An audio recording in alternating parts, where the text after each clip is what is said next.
Welcome to Infography. Hello students, आज की इस वीडियो में हम सॉल्व करेंगे चैप्टर रियल नंबर्स, आपके एसएससी सिलेबस मैथ्स का फर्स्ट चैप्टर की first exercise.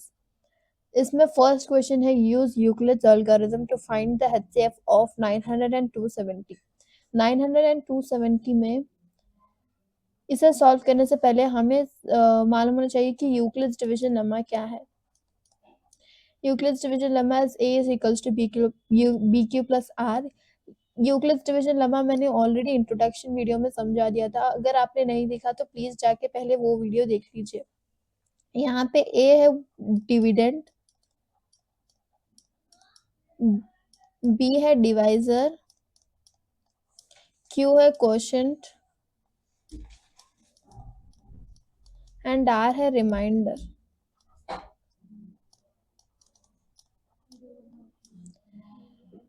Nine hundred and 270 में हम अज्यूम कर लेंगे कि 900 हमारा डिविडेंड है एंड 270 हमारा डिवाइजर। तो हम इसे लिख लेंगे कि 900 इज इक्वल्स टू बी जो है divisor 270 into q plus r. अब हम 900 एंड 270 को डिवाइड कर लेंगे। 273 सा 8 10 रिमाइंडर आ गया 90। 3 आया quotient and 270 is the divisor, 900 is the dividend. तो हम यहाँ पे Q के जगह पे जो क्वोशंट हमें आया है वो रिप्लेस कर देंगे, प्लस R के जगह पे रिमाइंडर जो हमें आया है वो रिप्लेस कर लेंगे। अब इनमें हम समझ लेंगे कि 270 डिविडेंड हो गया एंड 90 डिवाइजर। तो हम लिख लेंगे 270 is equals to 90 into q plus r. ये हो जाएगा 270 इज इक्वल्स टू 90। 90 एंड 270 को हम डिवाइड कर लेंगे।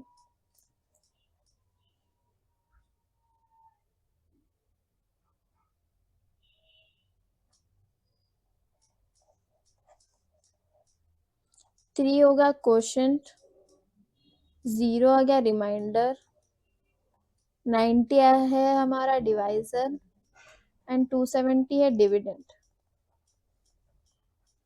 तो यहाँ पे हम क्वेश्चन की जगह पे लिख लेंगे 3 एंड रिमाइंडर की जगह पे डाल लेंगे 0।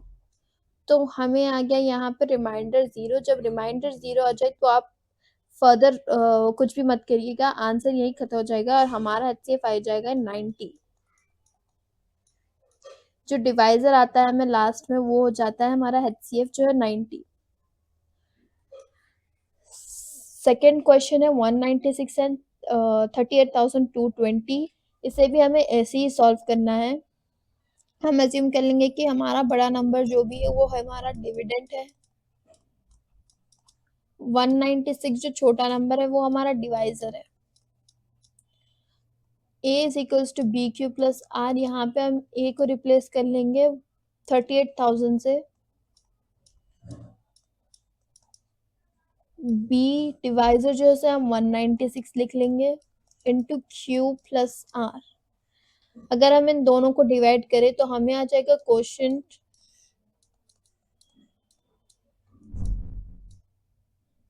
195 प्लस रिमाइंडर आ जाएगा 0। तो यहाँ पे जो है हमारा एचसीएफ हो गया 196। क्योंकि हमें रिमाइंडर डायरेक्ट 0 आ गया है तो हम इसे आगे और कुछ भी नहीं करेंगे, यहीं पर हम आंसर खत्म कर देंगे। हमें आ गया एचसीएफ एज 196 जो कि हमारा डिवाइजर है। नेक्स्ट क्वेश्चन है 1651 एंड 2032। यहाँ पे हम 2032 को ले लेंगे डिविडेंड जो बड़ा नंबर है एंड 1651 को ले लेंगे डिवाइजर जो छोटा नंबर है। 2032 is equals to divisor 1651 into quotient plus remainder. तो हमें आ जाएगा, अगर हम इन दोनों को डिवाइड करेंगे तो हमें आंसर आ जाएगा, क्वोशंट जो है हमारा हो जाएगा 1 एंड रिमाइंडर आ जाएगा 381। फिर हम क्या करेंगे, यहाँ पे 1651 को डिविडेंड एज्यूम कर लेंगे एंड 381 को डिवाइजर।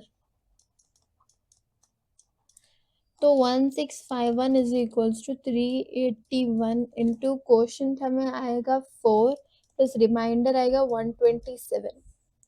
फिर हमें रिमाइंडर 0 नहीं आया तो हम अज्यूम कर लेंगे कि 381 हमारा डिविडेंड है एंड 127 हमारा डिवाइजर।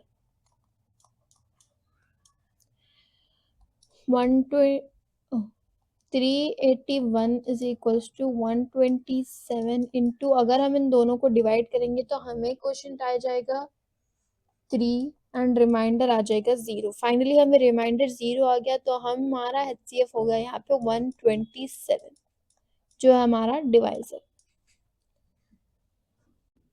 हमारा सेकंड क्वेश्चन है, use division algorithm to show that any positive odd integer is in the form 6q plus 1, 6q plus 3, 6q plus 5 and q is some integer। यहाँ पे हमें कह जा रहा है कि हमें डिवीजन एल्गोरिथम यूज करना है टू शो दैट एक positive odd integer 6q plus 1, 6q plus 3, 6q plus 5 के फॉर्म में होता है। अब अगर हम ले लें 6q plus 1 a is equals to b q plus r से अगर हम इसे कंपेयर करेंगे तो हमारे पास b आ जाएगा 6। अगर b 6 है तो r की पॉसिबल वैल्यूज हो सकती है 0, 1, 2, 3, 4 एंड 5, क्योंकि r जो है वो हमेशा b से कम होता है, 0 से इक्वल या बढ़ के हो सकता है। तो यहाँ पे अगर मैं ले लूँ आर एस 0, 1, 2, 3, 4, 5 और उन्हें सब्सटीट्यूट कर दूं यहाँ पे a is equals to b q plus r की जगह पे अगर मैं 0, 1, 2, 3, 4, 5 सब्सटीट्यूट कर दूं तो मुझे देखना है कि मेरा आंसर क्या आएगा। मैं केस 1 ले लूंगी जिसमें r हो जाएगा 0, मैंने सब्सटीट्यूट कर दिया 6q प्लस 0 तो a आ जाएगा 6q। अगर मैं इसे लिख दूं 2 इंटू 3q एंड 3q को मैं अज्यूम कर लूंगी कि वो k है, तो यहाँ आ जाएगा a is equals to 2k जो होगा इवन नंबर, क्योंकि अगर हम कोई भी नंबर को 2 से मल्टीप्लाई करेंगे तो वो इवन ही होगा। नेक्स्ट केस 2 मैं ले लूँ, केस 2 मैं अज्यूम कर लूंगी r इज इक्वल्स टू 1, तो a is equals to 6q plus 1 आ गया। a is equals to 2 into 3q plus 1, 3q को मैं ले लूंगी एस k, तो a आ गया हमें 2k प्लस 1। नेक्स्ट केस 3 में मैं अज्यूम कर लूंगी r है 2, तो a is equals to 6q plus 2, a is equals to 2 into 3q plus 2। अगर मैं 2 कॉमन ले लूंगी तो 3q प्लस 1, अगर मैं 3q प्लस 1 को अज्यूम कर लूंगी कि वो k है तो मुझे आ जाएगा 2k जो है इवन नंबर। केस 3 मैं अज्यूम कर लूंगी कि r हमारा 3 है, a is equals to 6q plus 3, a is equals to 6q plus 2 plus 1, इसे ऐसा लिख लूंगी मैं, तो a is equals to 2 into 3q plus 2 plus 1। अब इसमें से मैं 2 अगर कॉमन ले लूँ 3q प्लस 1 प्लस 1, अगर मैं k ले लूँ 3q प्लस 1 तो मुझे a आ जाएगा 2k प्लस 1। क्यों ये ऑड नंबर है, क्योंकि अगर मैं कोई भी नंबर कोई भी 2 के मल्टीपल को 1 से ऐड करूंगी तो वो हो जाएगा एक ऑड नंबर। जैसे मैंने ले लिया 2 इंटू 3, ये हो जाएगा 6। अगर मैंने 6 में 1 ऐड कर दिया तो मुझे आंसर 7 आ जाएगा जो कि ऑड नंबर है। मतलब क्या है, अगर मैं 2 को कौन से भी नंबर से मल्टीप्लाई करूंगी और ऐड करूंगी 1 से तो वो हो जाएगा एक ऑड नंबर। तो मैंने अगर रिमाइंडर 3 ले लिया तो मुझे आंसर ऑड आया है। केस 4 में मैं अज्यूम कर लूंगी कि r है 4, ये केस 5 है, ये केस 4 है। r अगर मैं 4 ले लूं तो 6q plus 4, a is equal to 6q plus मैं 4 को लिख लूंगी 2 इंटू 2 6q को मैं लिख लूँगी 2 into 3q plus 2 into 2 a is equals to, अगर मैं इसमें से कॉमन ले लूँ 2 तो 3q प्लस 1 आ जाएगा मुझे answer. A is equals to, अगर मैं 3q प्लस 1 को ले लूँ एज के तो मुझे आ जाएगा 2k एज आंसर जो है इवन। केस 5, केस 6 आर में ले लूँगी as 5। A is equals to 6q plus 5, मैं से लिख लूँगी a is equals to 6q plus 2 into 2 plus 1, ये हो जाएगा 2 into 2 4 plus 1 5। A is equals to 2 into 3q plus 2 into 2 plus 1, अगर मैं यहाँ से 2 कॉमन ले लूँ तो 3q प्लस 1 प्लस 1, अगर मैं 3q प्लस 1 को k ले लूँ तो मुझे ये आ जाएगा एस, अगर मैं 2 कॉमन ले लूँ 3q प्लस 1 प्लस 1, तो अगर मैं 3q प्लस 1 को k ले लूँ तो मुझे आ जाएगा 2k प्लस 1 जो है ऑड नंबर।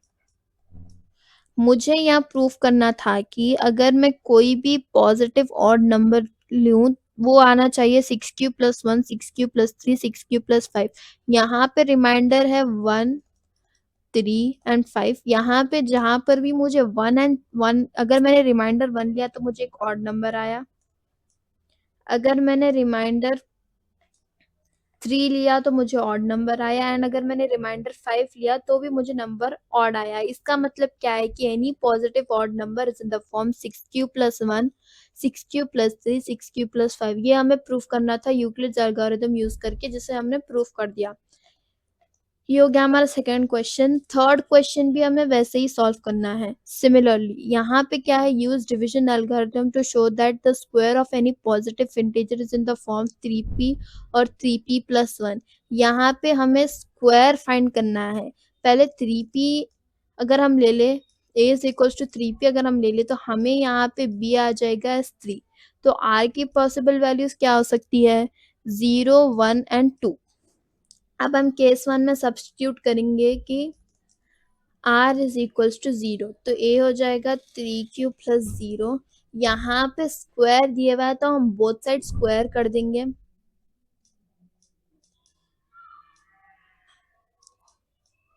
तो ये आ जाएगा a square is equals to 3 square q square, a square is equals to 3 3 जा 9 q स्क्वायर।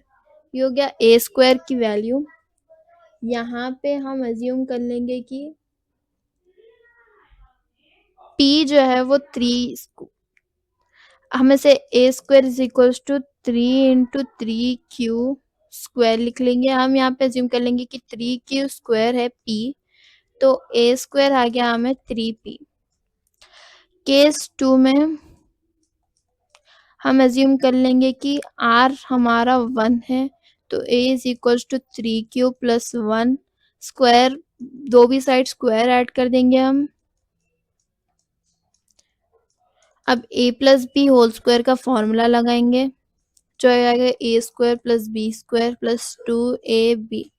ए हमारा 3q है तो ये 3q square plus b square 1 है, प्लस 2a जो है वो 3q है एंड b 1 है, तो हमें आ जाएगा ए स्क्वायर इज इक्वल टू 3 3 जा 9q स्क्वायर प्लस 1 प्लस 2 3 जा 6q। यहाँ पे हम क्या करेंगे, इसे ऐसे लिख लेंगे 9q square plus 6q plus 1, a square is equals to, अब हम यहाँ पे क्या करेंगे, यहाँ पे अगर मैं 3 कॉमन ले ली तो बच जाएगा 3q square plus 2q plus 1। यहाँ पे मैं 3q स्क्वायर प्लस 2q को एज्यूम कर लूंगी कि वो p है,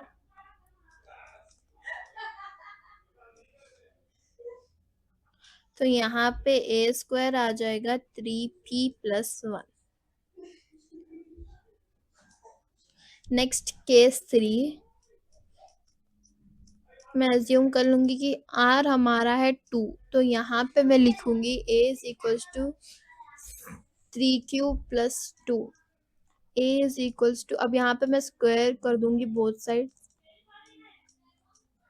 ए प्लस बी होल स्क्वायर का फॉर्मूला मैं अगर लगाऊंगी तो a square plus b square plus 2ab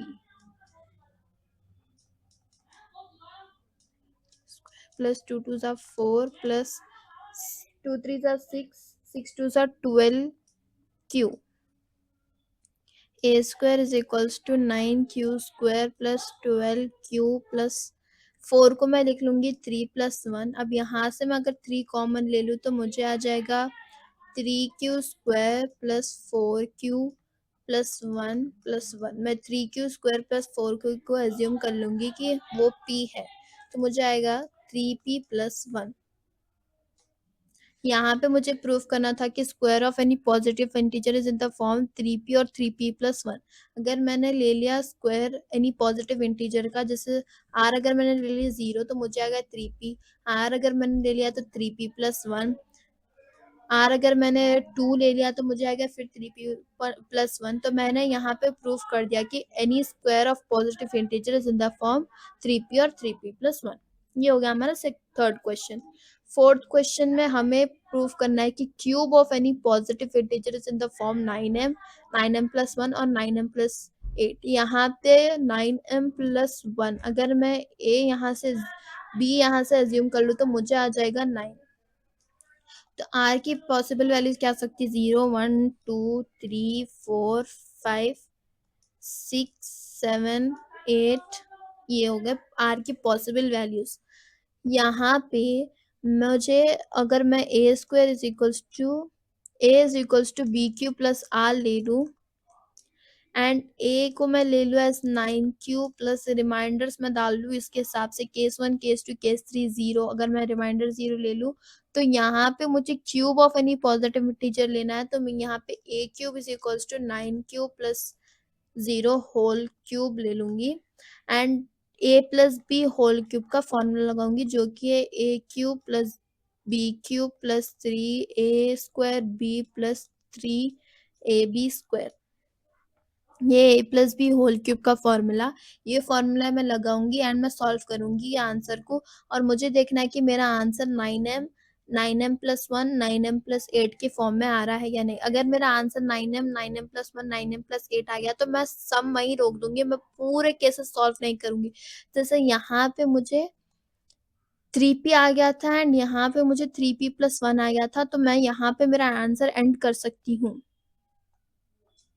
जैसे मुझे यहाँ आ गया 3p एंड यहाँ पे आ गया 3p प्लस 1, तो अगर मैं चाहूँ तो मेरा आंसर यही एंड कर सकती हूँ। बट मैंने r इज इक्वल्स टू 2 लेकर भी सॉल्व किया। अगर आप पेपर में ये नहीं लिखेंगे तो भी चल जाएगा, बट फॉर सेफ साइड हम कर लेंगे यहाँ पे, क्योंकि रिमाइंडर बहुत ज़्यादा है, बहुत ज़्यादा केसेस आएंगे, तो हम तब तक ही करेंगे जब तक हमें आंसर आ जाएगा 9m प्लस 1 और 9m प्लस 8। या आप लोग खुद से सॉल्व करिए, मैं आपको घर में सॉल्व करने को कहती हूँ ये क्वेश्चन, क्योंकि अगर आप खुद से सॉल्व करेंगे तो आपको और ज़्यादा और अच्छे से समझ आएगा।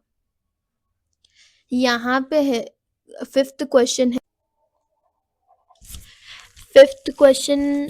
है show that one and only one out of n plus 2 n plus 4 is divisible by 3 where n is any positive integer.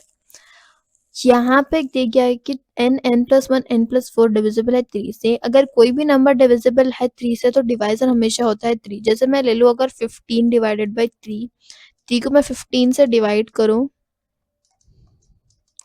Reminder आ जाएगा 0, यहाँ पे 3 हो गया हमारा डिवाइजर। मतलब क्या, अगर कोई भी नंबर डिविजिबल है 3 से तो उसका डिवाइजर हमेशा 3 होता है, तो b आ जाएगी हमारी 3। a is equals to b q plus r में अगर b में 3 ले लूँ तो a is equals to 3q plus r की वैल्यूज क्या हो सकती है? अगर b 3 है तो 0 1 एंड 2 हो सकती है r की पॉसिबल वैल्यूज। a को मैं एज्यूम कर लूंगी एज n, तो केस 1 में अगर मैं r ले लूँ एज 0 तो n is equals to 3q plus 0 हो जाएगा, n हो जाएगा 3q। नेक्स्ट मैं क्या करूंगी, मुझे n प्लस 2 फाइंड करना है, तो मैं ऐड करूंगी बोथ साइड्स 2 से, तो n प्लस 2 हो जाएगा 3q प्लस 2 जो कि डिविजिबल नहीं है 3 से, क्योंकि अगर मैं कोई भी नंबर को 3 से मल्टीप्लाई करूँ और उनमें ऐड करूँ 3, तो वो 3 का मल्टीपल नहीं होगा। जैसे मैं ले लूँ 15 ही, 15 में अगर 3 3 और 15 को 3 और 5 को मल्टीप्लाई करूँ तो मुझे आंसर आ जाएगा 15।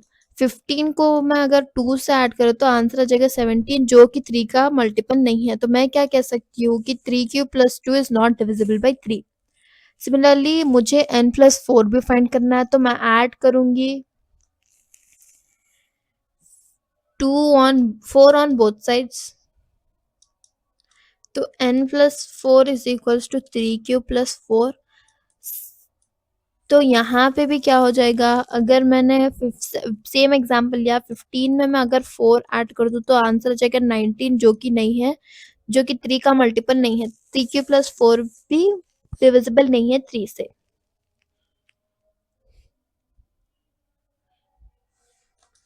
नेक्स्ट केस 2 में ले लूंगी। केस 2 में मैं लूंगी r इज इक्वल्स टू 1, तो n आ जाएगा 3³ + 1। अब मैं ऐड करूंगी 2 ऑन बोथ साइड्स, तो n is equals to n+2 is equals to 3³ + 1 + 1, तो n+2 is equals to 3³ + 2, sorry यहाँ पे 2 आ जाएगा, ये 3 हो जाएगा।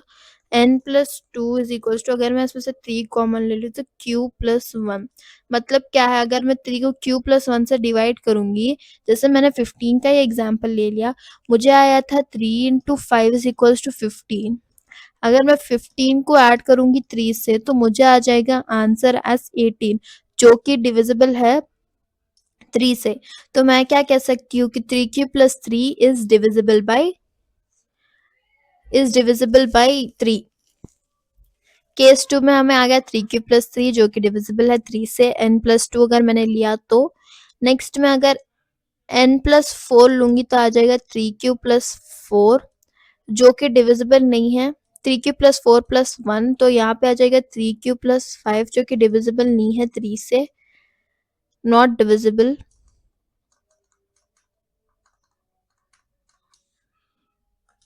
नेक्स्ट केस 3 में मैं ले लूंगी as r is equals to 2। तो पहले n is equals to 3³ + 2, 3³ + 2 is not divisible by 3। Next n+2 is equals to 3³ + 2 + 2, तो n+2 हो जाएगा 3³ + 4 which is not divisible by 3। Next मैं ले लूंगी n+4 इज इक्वल्स टू 3³ + 2 + 4, तो 3³ + 6। 3³ + 6 डिविजिबल है, क्योंकि अगर मैं सेम एग्जांपल 3 5 15 ले लूँ एंड 15 को ऐड कर दूँ 6 से, तो मुझे आंसर आ जाएगा 21। 21 डिविजिबल है 3 से, मतलब क्या है इसका, 3³ + 6 इज डिविजिबल बाई 3। तो यहाँ पे मुझे आ गया कि हर केस में जहाँ पे मैं रिमाइंडर ले लूँ 0 1 एंड 2, मुझे आ गया आंसर हर केस में। अगर मैं ले लूँ n+2 n+4, तो हर उसमें एक एक में मुझे आएगा 3 से डिविजिबल नंबर। 3³ डिविजिबल है 3 से, यहाँ पे n+2 मुझे आ गया डिविजिबल बाई 3 से, यहाँ पे n+4 आ गया मुझे डिविजिबल बाई 3 से। तो यहाँ पे क्या कहना था हमें कि out of n+2 n+4 divisible 3 से, सिर्फ हर केस में सिर्फ एक नंबर ही डिविजिबल है 3 से। तो यहाँ पे एक एक नंबर क्या आ गए, n+2 n+4। केस 1 में आ गया n, केस 2 में आ गया n+2 एंड केस 3 में आ गया n+4। ये हो गया हमारा सोल्यूशन, यानी यहाँ पे हमारी फर्स्ट एक्सरसाइज खत्म होती है। Thank you.